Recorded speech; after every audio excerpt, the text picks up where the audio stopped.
खबर सिवान से, जहां यूक्रेन में फंसा युवक दिलशाद इमाम आज अपने वतन पहुंच गया है। सिवान जिले के बरहरिया प्रखंड के हरपुर गांव का रहने वाला दिलशाद इमाम आज सकुशल यूक्रेन से अपने घर पहुंचा, जिससे घर में खुशी का माहौल बन गया। घर पहुंचते ही उसके चेहरे पर खुशी साफ झलक रही है। बरहरिया प्रखंड के हरपुर गांव के इमामुल हसन के पुत्र दिलशाद इमाम 2019 में मेडिकल की पढ़ाई करने के लिए यूक्रेन गए हुए थे। अब रूस द्वारा लगातार बमबारी के कारण यूक्रेन में फंसा हुआ था। भारत सरकार के स्पेशल विमान से यूक्रेन से दिल्ली, फिर दिल्ली से पटना और पटना से अपने घर सकुशल गांव पहुंच गया, जिससे घर में खुशी का माहौल बना हुआ है। दिलशाद इमाम ने वहां का मंजर अपने आंखों से देखा, कैसे बम ब्लास्ट हो रहा था। वहां का मंजर बताया। दिलशाद जिस हॉस्टल में रहता था उसके बगल में एक दिन बमबारी हुई, जिसका मंजर उन्होंने अपनी आंखों से देखा, किस तरह से हालात थी उस समय। और अपने जब सिवान वो लौट रहा था वतन से, उस समय की सारी समस्याएं कैसी झेलने पड़ी, उन्होंने सरकार न्यूज़ लाइव से आप बीती बताई। अब दिलशाद अहमद घर पहुंच गया है, तो घर में खुशी का माहौल बन गया है। काफ़ी खुशी है परिवार में। दिलशाद ने भारत सरकार को धन्यवाद कहा है। तो आइए सुनते हैं दिलशाद यूक्रेन से आने के बाद क्या कुछ कहा।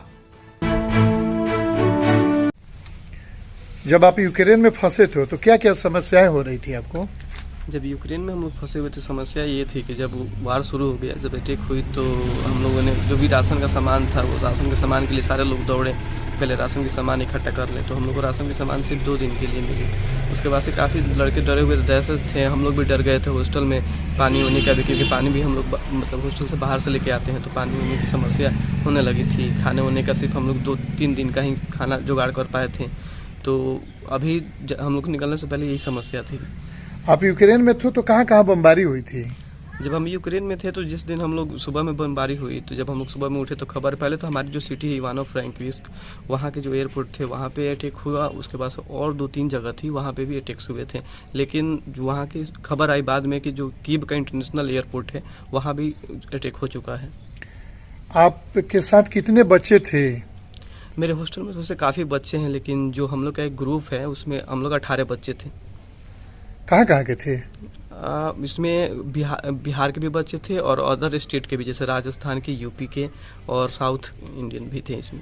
आपको भारत सरकार ने यहाँ पहुँचाई, सुरक्षित घर तक पहुँचाई, आप क्या कहेंगे सरकार को? मैं भारत सरकार का इसके लिए शुक्रिया अदा करना चाहता हूँ कि भारत सरकार ने जो भी निर्णय लिया हम लोग को यहाँ तक लाने के लिए, तो बहुत अच्छा वो था।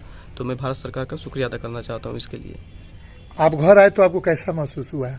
घर आके मुझे बहुत रिलीफ महसूस हुआ। जब मैं अपने अब्बू से मिला तो मुझे बहुत अच्छा लगा अब्बू से मिल करके, और भाईजान भी मेरे वहीं पे थे, और बहुत अच्छा लगा मुझे घर पे मिल करके सबसे।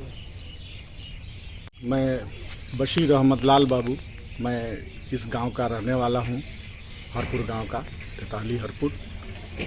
ये दिलशाद इमाम की सुरक्षित घर वापसी हुई है, मैं इससे बहुत खुश हूं। मोहल्ले के सारे, गांव के सारे लोग खुश हैं जिस तरह से ये सुरक्षित यहाँ आ गए हैं। मैं मांग करूँगा सरकार से, जो बच्चे वहाँ बचे हुए हैं वो भी अपने घर को सुरक्षित लौट जाएं, उन्हें लाने का पूरा प्रयास किया जाए। ये जब आए तो आपको कैसा लगा? बहुत ही खुशी हुई कि सही सलामत आए, देख करके बड़ी खुशी हुई, मानो ईद का चांद हो गया है।